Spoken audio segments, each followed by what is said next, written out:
Prabhupada was very, very happy with cow protection that we were doing here by his order. And New Vrindavan has been continuously protecting the cows since 1968 or 9, longer than any place in the western part of the world. North America, Central America, South America, New Vrindavan is the oldest cow sanctuary on this side of the planet. And Prabhupada was very happy with protecting the cows. He said, this is the main business of New Vrindavan, to engage in cow protection, because Krishna loves the cows. And he wanted us to emulate Krishna and the gopas and the gopis. So Prabhupada went there to see the cows being milked. And but this area in Vrindaban, there was an old farmhouse which we made into a temple. The building has been torn down, and Radha Vrindavan Chandra resided there for quite a few years. This building here, we call it the utility building. On the ground floor was all of the workshops. We had to build the shops so that we could do the work to build the palace.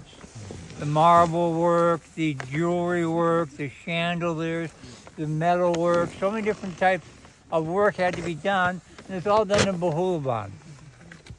And then on the upper level, these were all one window was one apartment. Apartments were like 10 or 12 feet wide and about 25 feet long. And for us at the time, it was like being in heaven, because it's a brand new place. But the devotees used to live upstairs in the barn above the cows. Now, if you ever spend much time in a barn, if you live in a barn, very quickly you start smelling like a barn. And my godbrother Charu went to New York City to do Santa Claus Sankirtan in the late 70s. And here we didn't have any hot water for bathing. This time of the year we would bathe in cold water. And hopefully there was a fire in the bathhouse, so at least the air was kind of warm.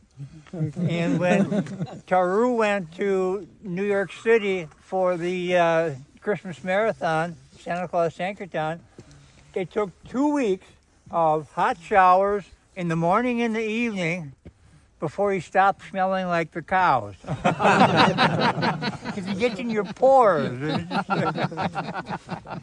The cowherd boys, they wore that as a badge of honor. You know, they're smelling like Krishna's cows. New Vrindavan was famous for milk sweets because we had, Krishna's cows. When I came here in 1974, I remember one day going into Radha Vrindavan Chandra's Boga room, and at that time there was about 400 gallons of ghee. That was 400 gallons from Krishna's cows in Vrindavan. There's 35-gallon plastic barrels. There was 12 of them. So 12, do the math. It's about 400 gallons. And we had no money at that time. Devotees lived very simply at that time. But Krishna ate very, very opulently. Very good. To an extent. But I remember that when we would buy a cauliflower, we would make it last, for the deities, one cauliflower, we would make it last several days. Because we didn't have any money. And whatever we grew, which wasn't a lot, it's only harvested, sometimes out of the year, a few months out of the year. So Krishna, although he ate nicely, it was quite limited, except for milk sweets. Because we had so much milk. In Mangalarti, Krishna had so many different types of milk sweets. When I moved here in 74, there was already at that time, there were 3 different temples in New Vrindavan. Old Vrindavan, here in Vrindaban, Radha Vrindavan Chandra were here with Gaurashakti and Lord Jagannath. In Old Vrindavan, Radha Vrindavan Nath were there with Gaurashakti and Lord Jagannath, small set.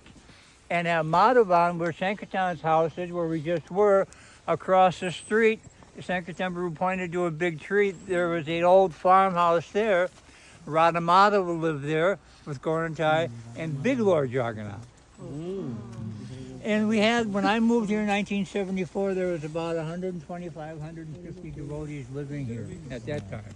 The same Jagannath is in the temple, Prabhuji?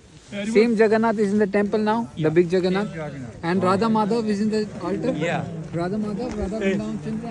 And Radha Madhava